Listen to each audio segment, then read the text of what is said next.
How's it going? My name is Drew Fowler, and I'm here with Mr. Brett Cochran and Dr. Mike Sheezer. It's spelled wrong on the page. Bellevue's top two assistant principals are only top two and just our two. Okay, so first off, guys, we had a question while we were writing the show.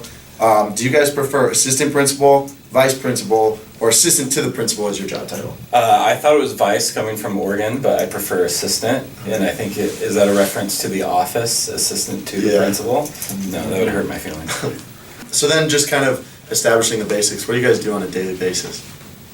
Kind of a routine schedule, like a regular Tuesday. Well, I'll start, there's a misperception out there that all we do is get kids in trouble. That's actually very, very, very little of what we do. I'll tell you, I guess I like to say the best part of my job is getting in the classrooms and supporting teachers and helping them with their instruction. That's the best part of my day. Yeah, it's no 2 days are the same. And so whether you're in classroom responding to email, doing a random interview, Googling how easy it is to get into Harvard these days. Got it. Oh, I ruined that joke. Yeah. That's where I thought you were going. Well, I mean, yeah, maybe still. We haven't decided, but I was anyway. going to make fun of him. It was going to be nice. That's good. I'm glad I got messed up then. So, kind of getting right into it, Dr. Sheezer, do you practice your student section chants at home, or does this just come naturally for you? Oh yeah, it's at least an hour and a half every day of like getting my vocal cords ready, and then I have definitely have trainer that comes to my home and helps me learn different chants so to get the crowd really fired up. I mean, it's really important to me to have a really fired up crowd going crazy. It's like the best. So yes, I do extensive training daily. You really step up to the challenge every day. Oh, every day. Absolutely. I'm going to step it up, man. So, kind of more seriously, what is one change you guys want to see happen at Bellevue High School? And then what is one change that you have liked in your time here that's gone on so far? The change that I like that has happened, and not to say that safety wasn't a concern prior to me getting here, but now overseeing the safety team, I felt like we've taken a more serious approach. You know, we changed how the doors lock, we did an assembly, and I won't get too much into it, but it is definitely, I feel like, more of a concern now. It's hard to answer that question. I love Bellevue High School. I love the staff, the students. I think it's just a great community. I don't have any major changes. We're always trying to get better. Always little tweaks here.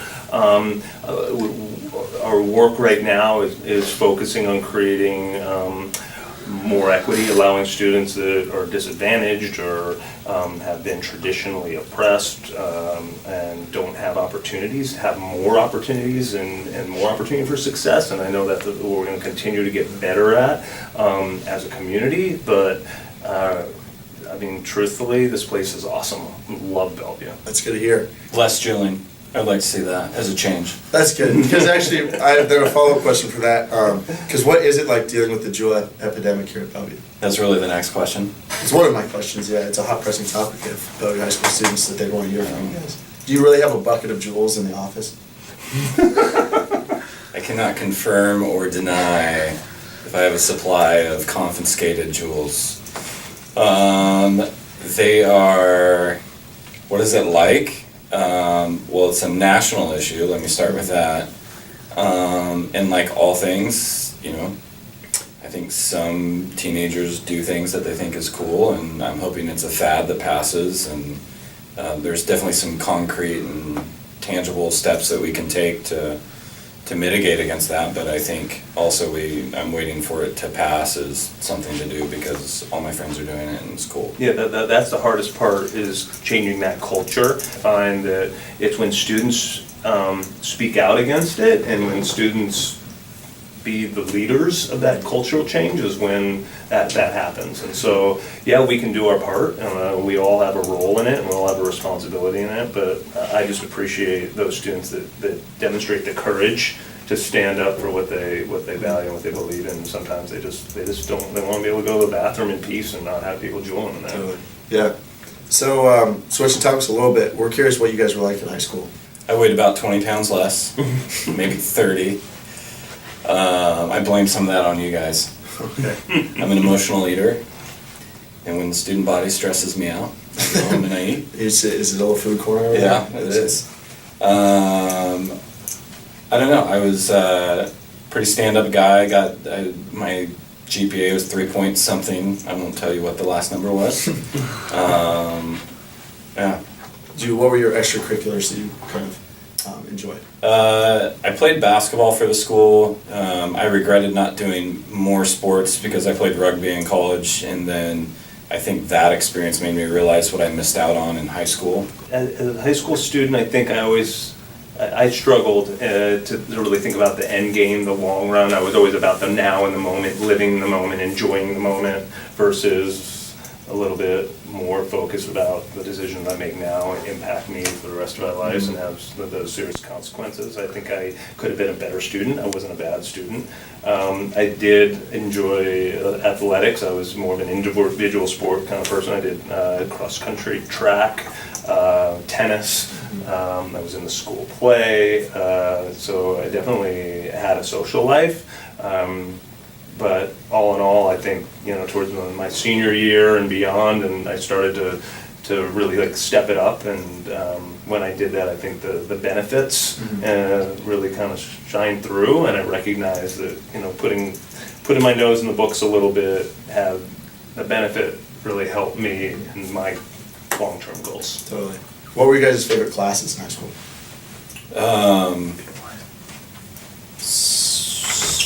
Spanish. I mean, it's hard to say. I don't want to offend any of my colleagues here in the building. I was not a huge fan of my science classes. And actually, you were a science teacher. All right, bio, I gotta say, I was not a fan of class. science. It motivated me to become a biology teacher, so that was my. So you guys are kind of work together. You liked biology. Yeah.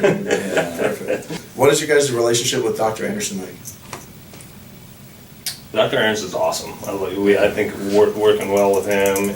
He is a great leader. I learn a ton. I like that I can make mistakes, and he helps me understand those mistakes, but then also allows me to grow because of them. So, really great to work with him. Yeah. Likewise, this is my first admin job, and so I've just been kind of gleaning a lot off of him and kind of his wisdom, since he's been doing administration a lot longer, obviously. And so it's been really helpful for me. Totally. We're wondering if you guys have any funny experiences you can share with us with Dr. Anderson, or even kind of in the admin world. Oh. I think fun stories for me are times where we get to play detective, and sometimes I think and feel like a cop. Because there's like an unsolved mystery here in this building, and it's up to us to go solve it. Like a few years ago, some of our students broke into Chinook Middle School through the roof of the school. Oh, yeah. That was a big deal. And you guys had to play undercover cop, or not undercover? Well, we had to, look at video and see where everybody was at, and yeah, I'm smiling, but breaking and entering is not. Yeah, it's probably same for you. Yeah. Awesome. Oh, Mr. Cochran, what's it like not being a doctor unlike your coworkers? Is that a dig? So then, between you two, who do you think's the cooler assistant principal? Oh, it's Mike. Mike sails. Yeah. How long did you sail without seeing land? That was 10 days or so. Yeah. So I'm a sailor, skier, surfer. So There you go. those are my things that I do in my spare time. Awesome. And who has the better hair? Best hair in the administration? Right there. I don't have any hair. I I'm was a gonna bald. say. What are you talking That's about? kind of given, yeah. That's obvious. Yeah, so do we have any more questions in the audience to throw in, or is that kind Mr. of Anderson, that was fine. about, I don't know, that... Never mind. All Dude, right. like, this was shade. Just like Coffee one. Oh, have you guys ever slipped up and called him Mr. Anderson? Or do you call him Vic? We call him Vic. Vic. Okay. Do you have any nicknames for any of the But no, coworkers? seriously though, sometimes I just call people that are formal by their last name just because. Just 'cause. Just because, you know what I Yeah. mean? So they Dr. Anderson, or Yeah. Mr. Cochran, good to see you this morning, sir. Yeah. You know, I don't know, sometimes I like to mix it up a little I bit. got you, thank you. Well, thanks for joining the Barque in the Back. Yeah, that's. It's a pleasure, That's it absolutely. for the issue, and tune in next time, everybody.